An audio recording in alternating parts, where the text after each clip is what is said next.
I bet you never thought you'd hear me say this, but one of my favorite shows of all time is The Adventures of Jimmy Neutron, Boy Genius. I'm not talking about just Nicktoons. I'm not talking about just cartoons. I'm talking about shows, period.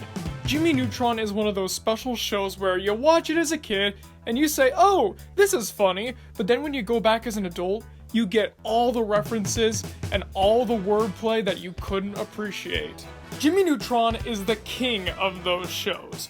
The characters are perfect. The writing is basically always top-notch. There's a laugh-out-loud moment in almost every episode. It really is something special. And sadly, unlike say SpongeBob or early Fairly Odd Parents, a lot of people don't seem to appreciate Jimmy Neutron on those levels. They don't seem to go back and revisit it, aside from the meme-worthy episodes like Men at Work. So, rather than give an overall review, I'm gonna go through each and every episode of this series and rank them, in order of my least favorite to favorite. Now, a couple little qualifying things here. I'm not gonna be including the movie. This is purely for the Adventures of Jimmy Neutron Boy Genius show, not the movie. The movie is good, maybe I'll talk about that some other day, but for right now, it's just the show. Also, I'm not including the Jimmy Timmy Power Hours. I intend to cover those in a separate video. Plus, they're not technically episodes of Jimmy Neutron, they're kinda on their own. Also, fair warning, I'm gonna be spoiling a lot of the stuff here, although spoilers in Jimmy Neutron doesn't really matter. And the first few are gonna be a little bit critical, considering the fact that this isn't a perfect show. It does have its dud episodes. What do I mean? Well, let's get started and you'll find out. This is every episode of Jimmy Neutron ranked. The Great Egg Heist is easily the worst episode of Jimmy Neutron. This one is completely messed up with almost nothing good about it. This episode should have been longer. Jimmy Neutron loves to do longer episodes, especially later on, ones with big, grand stories. Egg Heist was trying to be one of those, but it was 11 minutes. What's wrong with that? Well, they tell this big, expansive, really complex story, kind of an Ocean's 11 parody, and jam it all into 11 minutes. So nothing has time to resonate. You don't get to understand any of the complex lore behind any of this, and all the twists and turns like Calamitous being the one behind it this whole time doesn't make any sense because not only is it not foreshadowed, but everything goes by too quickly for it to even latch onto you. The humor is also phenomenally weak in this one. The only things I even cracked a smile at were the Boy Named Sue reference and Carl's obsession with Fruit Chewies. That's it. Nothing else. Everything else goes on forever, or again, it's too blink and you miss it, and then it's done. That's all. Had this one been stretched out a little bit more, it probably would have been better, but as it stands, Great Egg Heist is the worst episode. Crouching Jimmy Hidden Sheen has the opposite problem. It's too long. It takes itself too seriously. This episode is considered one of the worst by many people, and I completely agree. Why? It's stupid. It takes itself a little too seriously. None of the jokes are funny. The villain is ridiculous, but not in the fun way. None of it works. Unlike Egg Heist, though, I'm not frustrated with what might have been. I'm just frustrated with what is. This one, probably if it was shorter, would be a little better, or maybe if it had a little bit more levity in this. But as it stands, it's kinda... not terrible, but not great, not even really close to good.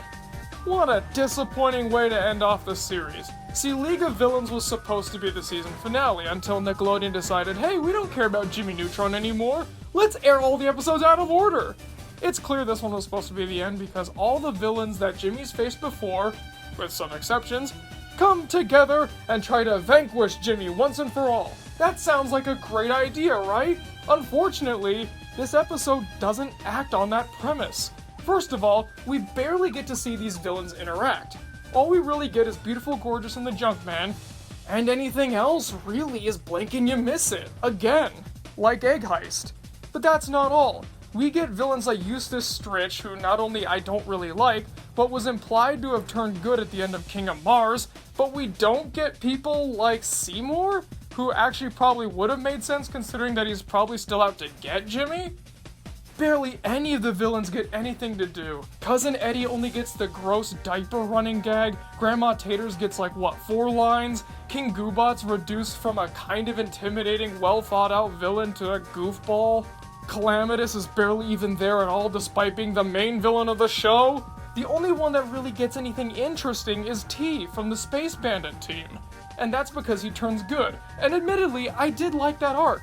But I didn't like when the others turned good too because it was rushed. It was forced. It felt like it happened because the story wanted it to happen, not because it felt natural. It was cool to see the End-Men come back. That action scene was actually pretty well done. However, that wasn't worth the rest of this, especially considering that it drags, it feels bloated, and it's a waste of a good premise.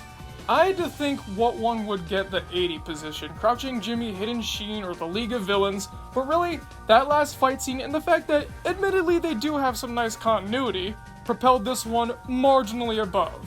Billion Dollar Boy is the introduction of Eustace Stritch, one of my least favorite villains in Jimmy Neutron. This one, plain and simple, has nothing that stands out about it. No real funny dialogue, not an interesting villain, not even an interesting premise. It's just Eustace being a jerk, and that's kind of it. It's not the worst thing ever, I'd give it a 4 out of 10, but yeah, that's kind of all it's got going for it. And this is the end of the episodes I can say I don't like. Jimmy Neutron did have some bumps, as we've seen. These 4 episodes were not very good. But now we get to the okay stuff. Just by watching it, you can tell that the big pinch is the first season. How? It's really standard. You get a lot of development here, as in, hey, we're setting up these characters, we're setting up how the story goes. It kind of feels like it's a little bit of a cut scene from the movie, so to speak. A lot of the characters still feel pretty basic and rudimentary. It feels like it's ready to establish the tone because we don't know anything about the series yet. That sort of stuff. However, it does do that well, and it is really amusing.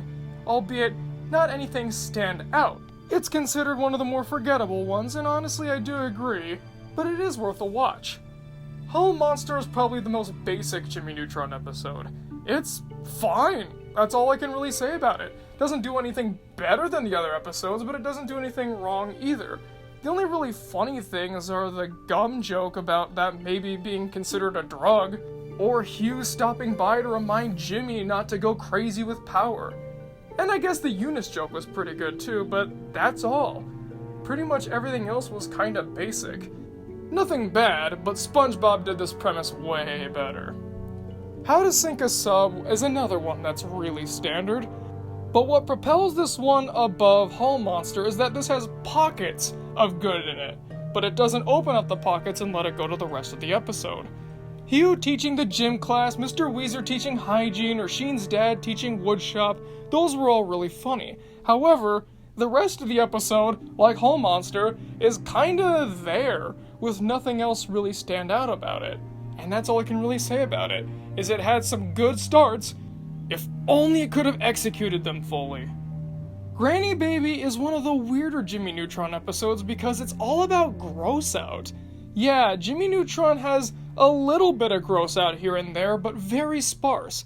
See, despite the fact that it's mainly a kid's show, Jimmy Neutron actually has a lot of highbrow humor, wordplay, or old movie references, things like that. Think of a more toned-down Animaniacs. Granny Baby, however, decides to go to the bottom of the barrel, the low-hanging fruit, poop jokes, fart jokes, that kind of stuff, and admittedly, that's the weaker part of this episode. And unfortunately, it takes up a lot of the episode as well. Considering the fact that it's a baby episode, they're contractually obligated to have these jokes in here, which is kind of sad, because everything else works really well. Hugh and the Bald Eagle, the Ultra Lord double barrel slingshot, Grandma Neutron complaining to 2 Jimmys at once and not even really questioning it. There's a lot of good stuff in here. It's just the poop jokes had to weigh it down. Such a shame too, because if they really toned that down, or used a little bit of cleverness with that, this probably would have been the first breakout episode of the series. Shame. I wanted to like Stranded. I was so close to putting this in my top 10. So close. But I'm not kidding here, nor am I misusing the word literally, but this is an episode that literally gets ruined in the last minute. I'm not kidding. They have a great story here, finally setting up Jimmy and Cindy's relationship. It actually feels natural, compelling, nice, and it makes sense. It all fits. The characters react appropriately. They have good chemistry. And then what happens? In the literal last minute of the episode, boom, gone. It's undone. We wasted 20 minutes here. It's as if it never even happened. All that changes is that Libby's theory gets validated. But what does that do for us, the audience? Nothing. It means that, we get a little bit of a window as to how they would have worked. But no, this compelling story with good character development meant nothing. It got undone. It's erased. Come on. You know what, Stranded? Help yourself to some better endings. El Magnifico is another very standard episode. It doesn't do anything spectacular or magnifico, if you will, but what sets it above the standard episodes like How to Sink a Sub or Hall Monster is that Mr. Estevez is actually a pretty good character. Sheen is a little bit of a jerk here, but what do you expect? He's a kid. He's 11. He loves Ultralord and he's hyperactive. Of course he's gonna act like that. You can't blame him. I actually really like Mr. Estevez here. He's trying so hard to be a good dad to Sheen, but Sheen's so focused on the world of fantasy he can't appreciate it. I was totally convinced that this episode was gonna be, Mr. Estevez becomes a superhero and then he gets all conceited and doesn't want to give it up. But no, all throughout, he's trying to make Sheen happy and proud of him. That's all he wants. He doesn't want fame or attention, he wants his son's love. And I think that's really sweet, which is why I have a soft spot for this episode. It's not really funny, but it's got a nice story. Best in Show is a very mean episode. Everybody's awful to everybody else here. Sure, it gets resolved in the end, but yeah, it's kinda harsh. At least it's got a good story, being probably the only Goddard-centered episode. That's a pretty cool novelty. And it's got some good Jimmy and Cindy stuff. Also, why are Grandma Taters and the Junkmen here? Aren't they supposed to be sworn enemies of Jimmy? I don't understand.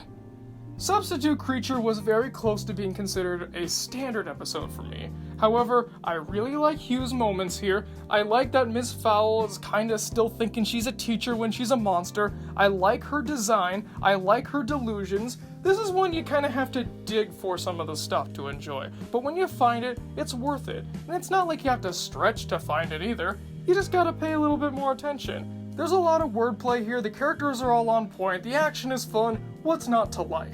Time is Money is a tale as old as time itself. Be careful what you wish for. The best parts of this are entirely Jimmy's parents. They make this episode. Their old 70s counterparts, or their new, we're all rich and we don't need you, here's our creepy male, female, whatever butler. That's what makes this episode. They're so full of charisma, no matter what they do. There's also a couple good one-liners here and it makes the episode all worth it. Again, like The Big Pinch, it does feel like it's setting up the series, especially this one being more geared towards Jimmy's home life, but what makes it a step up is again focusing on these two characters in such versatile ways, and ways that no other episode ever depicts them as again. Jimmy, I've been saying Toot Van Halen for over 3 hours now. Carl makes Beach Party Mummy. Carl is on fire here. While this is a good adventure and a fun story with a couple good quips here and there, everything that comes out of Carl's mouth is gut-bustingly hilarious. Also, Sheen's "Why must the good die young?" deserves its meme status. Plus, this has a nice bit of continuity with Libby's design changing permanently. I also like Libby's design better in this one.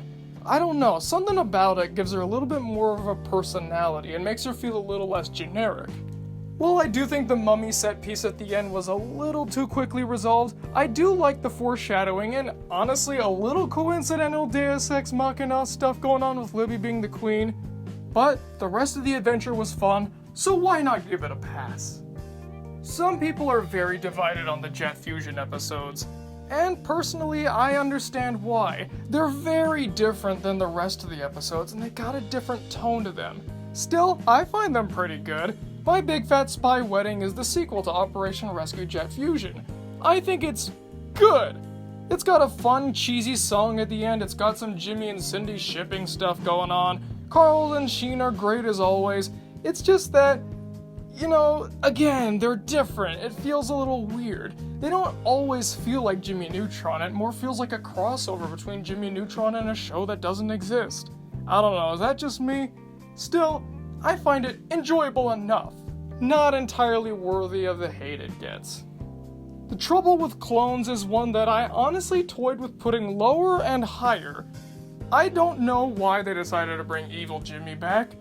If he ran off at the end of the first Clones episode and didn't come back, I wouldn't bat an eye. Although, that's not the only thing this has going against it. It's that this thing kinda jumbles around a bunch of plot devices and doesn't really stitch them together very well. Admittedly though, it does have some good comedy going with it. While the story is a bit lacking and a little the wordplay and dialogue is very good in this one. Especially Carl and Sheen's weird dance routine. It does have a nice epic scope to it too, even if the story isn't all there. I think with another rewrite this one would have been really good, but as it stands, it's decent. Not the best, but still good. One of them I do appreciate a lot though is Flippy. It's not the funniest episode, but it's got a really nice tone to it. It almost feels like a second Halloween special. It's creepy, it's weird, it's disturbing. It's got some odd character designs with Flippy going all crazy or Hugh getting drained of his personality. The tone is what makes this one. You kind of feel on edge the whole time, but in a fun way. And it throws enough levity in there to make it fun. Birth of a Salesman is definitely an early episode of Jimmy Neutron, but I find it really fun. What makes it stand out from the early episodes is this salesman guy. He's got a lot of charisma, he's really fun, he's energetic. Sure, he's not a bad guy, but he's doing bad things. It's a typical be careful what you wish for story that honestly kind of fits in with something like Fairly Odd Parents. Think about it. Jimmy wants something, he grants his own wish, and then it works for a bit, only to go down in flames in some pretty amusing ways. Brobot's a character that tends to annoy a lot of people, especially in universe, but really, I found him endearing. He is a lot like the typical little brother, but ramped up times 1,000. You also gotta admire how Hugh and Judy actually take Brobot in as their own son. Like, they definitely treat him like the toddler of the family, just like Jimmy wanted. The character is fun, the situations he causes and gets in are fun, especially one way, that was hysterical. So, this whole episode is just plain fun. Normal Boy is one of the early episodes, again you can kinda tell it's setting a lot of things up, but I do have a little bit of a soft spot for it, especially compared to how other people tend to basically ignore it. Again, it's like a Fairly Odd Parents style story. Jimmy wants something, he makes it happen, and then it goes horribly wrong, dooming everybody else. This one does have a leg up in the sense that we get to see some more character chemistry. With Jimmy out of commission, it's all on the side characters to carry the plot, and we get to see how well they work. Sure, Libby isn't exactly fleshed out yet, as that kinda happens in Beach Party Mummy and onward, but thanks to Sheen, Carl, and Cindy, this episode really gets to stand out. Plus, we get to see Jimmy have an out-of-character moment that makes sense. When Pants Attack was the very first episode of the show, and I think it set the tone for it very well. I love how ridiculous this premise is. Evil pants that come to life, bring other pants to life, and try to take over the town, and everyone treats it like this great pandemic. I mean, they're pants. You can light them on fire. You could run them over with a lawnmower. You could do anything to destroy them. But everyone treats it like this War of the Worlds style end of the world apocalypse. And that's the beauty part of it. It makes sense. The characters are prone to irrational behavior here in Retroville, especially that at this point in the story, they're not used to Jimmy's inventions constantly dooming the town. So it's up to Jimmy and his friends to save everything. It's got a fun adventure and a really inventive premise. Nothing feels forced, and the ending is a nice sucker punch of humor. Holly Jolly Jimmy is one that a lot of people like to harp on, but I don't know, I think it deserves a little bit more credit. See, I will admit that the story makes no sense. He's trying to disprove Santa, even though he does all the Santa stuff himself with science, so shouldn't that mean Santa can also use science? I don't know. Ignoring that strange plot turn, I feel the rest of the episode has a lot to go off of. Santa is really likable here, the festive feeling is nice, the song is fun, Hugh making a pie-themed holiday to replace Christmas is hilarious. The rest of the episode is so well done, but yeah, Jimmy's a little bit off his game here. I like Party at Neutron's for the same reason that I like Normal Boy. It's all about the ensemble. They carry this episode. Albeit this time we do get some Jimmy to intermix with it. Admittedly, the story is kinda non-existent. Jimmy throws a party and that's it. The whole point of this episode though is to see all the characters intermix with each other. We get to see some Sheen and Cindy. We get to see Carl goofing off. Again, there's not much of a story here, but the characters make it more than worth it. Operation Rescue Jet Fusion, I have basically the same things to say that I did for My Big Fat Spy Wedding. It feels not quite like Jimmy Neutron. It's still funny, especially with Carl's I'm a Spy song, you can't go wrong with that, but it does feel different. Different is good though sometimes. It is nice to get a good refresher. After all, the same thing over and over again will cause the formula to get stale. And I do like all the James Bond references here. And considering that unlike My Big Fat Spy Wedding, this one has a lot of action set pieces, it makes it worth the watch. You can tell they wanted to shake up the formula and try something new, and you know what? I cheer for them for that. Good on ya. And it turned out pretty well. Ruby Madness, it's tearing us all apart! Carl, again, makes this episode. Just like Beach Party Mummy, he takes what would be a pretty good episode, but amps it up. However, this time it's not all on Carl and some pretty good action pieces. This time we get some pretty cool set design seeing outer space. Who doesn't love those space bandits? Carl's Ruby Madness, what they plan on doing with the rubies, the fact that the story has a lot of stuff going for it, and actually flows together nicely. Admittedly, the Ruby Madness stuff feels a little rushed, but you know what? I'm willing to forget that because they cram a lot else in here. Jimmy on Ice is one of those that seems like a standard one, but I've always kind of liked, especially for the Caribou or the Carl clan. Those two are especially highlights, but again, it's another be careful what you wish for story, albeit this time has a little bit more fun with it. It's not grounded to, oh, it's Retroville and that's it. This time we get to a Frozen Wonderland Retroville, considering it's in Texas and we don't get snow here in Texas.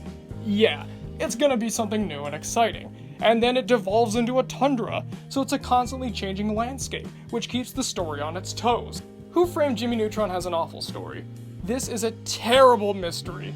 Even Scooby-Doo gets this right with setting up some clues or some red herrings. But no, the pool of suspects is limited to literally one person. And if that wasn't the case, there'd be literally no way to find out who the bad guy was. Yeah, that sucks. But what makes this one so high up? It's the humor. Like Granny Baby, it makes up for the bad aspect of the episode that honestly takes up the whole thing. But this one is a lot better when it comes to humor. Almost all the jokes are gutbusters. Carl and Sheen trying to bust Jimmy out of jail, Sheen trying to turn the other two in for a partial reward, Carl having to go to the bathroom, Sheen's obnoxious singing, that kind of stuff. It's all really funny. The only problem is the story weighs it down. But you know what? I'm willing to overlook it because the rest of the humor is so well done. The Science Fair affair puts all the characters' wonderful eccentricities on full display. The climax is a little forced with Bulby just coming in and creating a conflict, but again, I'm willing to overlook something like that because it's so minor. Besides, let's be real, Jimmy's machine was gonna get screwed up anyways. The trial scene is fun, Willoughby is great as always. What's not to love about this one? Similar to Party at Neutron's, it puts the ensemble on full display and lets them run. One of the main things I love about I Dream of Jimmy is its sheer creativity. Like a lot of Dream episodes, they try to make it absurd, but rather than something like Squidward and Clarinet Land, this one doesn't go completely off the wall insane. No, it creates this alternate world where kind of anything can happen, but also anything can happen. It's a little hard to explain without watching the episode itself, of course. But it makes sense. Carl is Jimmy's sidekick. He'll obviously want to be the genius sometime, and then of course everything gets drafted up into his own weird view of everything, plus the weird aspect of the dreams making no sense, just like everyone else's dreams. Love Potion number 976/J. Oh boy. So this is the one that pretty much solidified, undeniably, without a doubt, Libby and Sheen are gonna get together and Jimmy and Cindy are gonna get together. Sheen doesn't really know what he's doing, but that makes for some cute moments. Plus, Sheen is hilarious as always. And this shows that Jimmy and Cindy could actually work. If they'd only stop fighting and get along for once, they'd probably do pretty well together. And the best part, we all know what this is. Carl and Jimmy's mom. And this doesn't really go away either. Despite the fact it's technically cured, it becomes a lingering joke throughout the entire series. But this is absolutely its peak. Carl goes absolutely insane and is deluded into thinking they're meant to be. Oh, it's great! The Phantom of Retroland was one that I thought I wouldn't really like so much upon rewatch. This one stood out a lot to me. Not only is it taking that urban legend, is it real, is it not real, that we all have when we're kids, but it sets it at Retroland at night, and it has some nice set pieces going for it. And Carl trying to weasel his way out of going to Retroland is great as always. And the fact that, yeah, everyone knew the whole thing was fake this whole time, but they really wanted to have some fun, and that's why they were mad at Jimmy, that's a nice subversion. I like that. Top it all off with Nick getting something to do, and you've got a pretty good episode that honestly, I did not see coming. I had a similar reaction to Vanishing Act, albeit this one more surprised me because of its story. Cindy is awful to Jimmy here, but that's clearly because she's driven insane with jealousy because Jimmy likes Betty Quinlan, and not her. See, Jimmy Neutron Season 3 decided to take some risks, and I'll be sprinkling some discussions here and there about that as the video goes on. But yeah, one of the main things they decided to do was actually try to pair Jimmy and Cindy together. Take that, Stranded! Honestly, it works well here. Yeah, she's jealous and all that, but she kinda wins in the end, and she's not too bad to Jimmy. And similar to I Dream of Jimmy, this one has a lot of creativity going for it, with all the weird set pieces they go to in this crazy world, and they do it all in 11 minutes. The Tomorrow Boys is one of the better Jimmy Neutron story-heavy episodes. See, another thing Season 3 tried to do was take the stories of Jimmy Neutron and blow them up to this big grand scale, at the expense of the comedy, the characters, the charm, and basically they didn't really work. But this is proof that they could have worked. What you need to do is have a nice balance. Sure, the Tomorrow Boys has a pretty good story. I'm not gonna deny that. It was really well made, has some good atmosphere. However, it's not too grimdark. It's not too let's play the story entirely straight. One of the things Jimmy Neutron has struggled with is telling a serious, straight story, which makes me very, very scared for what Season 4 would have become, but more on that later.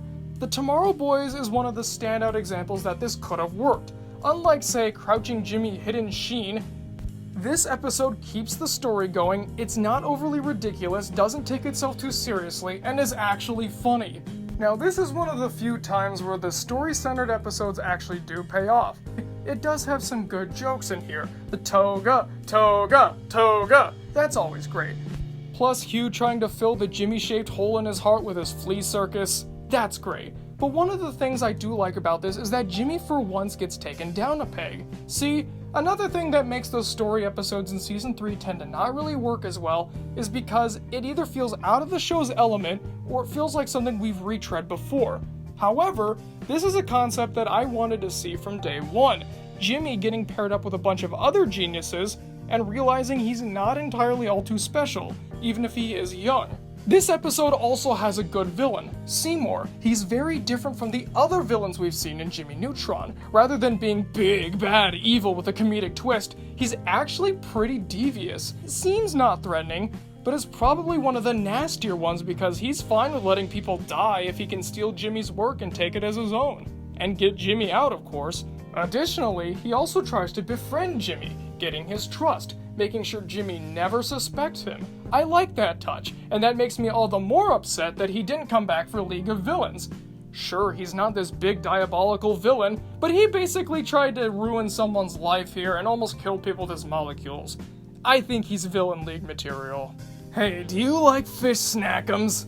I sure do, and I also like this episode. Rise of the Uzi Scab is another episode where Carl is the best thing ever. Everything that comes out of his mouth is hilarious. His mom will let him have radar, fish snackums, but it also has a nice adventure going for it, and also has more comedy than just Carl. My favorite part is the end where it turns out that the treasure of the Uzi Scab was actually just saltwater taffy. So yeah, they kinda went through this thing for nothing, but everyone still treats it like it's this great big treasure, except for Jimmy and a couple of his friends, because, you know, they're disappointed they went through this whole thing. You get the idea. My Son the Hamster is an interesting take on The Fly. The Jimmy stuff is okay. You know, nothing out of the ordinary, typical Jimmy Neutron, but what makes this episode is Hugh spending time with the hamster on Jimmy's body. This is great, especially how he doesn't really notice, so all of his interactions with Hamster Jimmy really stand out. One of the things I like most about Hugh Neutron is that, yeah, he's technically speaking the dumb dad trope, but one, he's not too dumb, and two, unlike say Mr. Turner from Fairly Odd Parents, he clearly cares about his family, not just his wife, but his son as well. He really wants to be Jimmy's good friend, even if he does now have a rodent head. That's why Hugh's always right up there with Carl as one of my favorite characters in the entire show. This guy is great. Not only is he a good person, but he's a laugh riot. This is no exception. When Losing Kaboom was a very big gamble. It's a story-based one, and it's really long. However, this one stands out being that it's basically derived entirely on action. The set pieces, the danger, all of this on this crazy weird pseudo game show thing made by this terrible evil host. I like it. It's really exciting and it keeps you on the edge of your seat. Take a look at this Crouching Jimmy Hidden Sheen. You can have an action-filled story and make it both funny and interesting.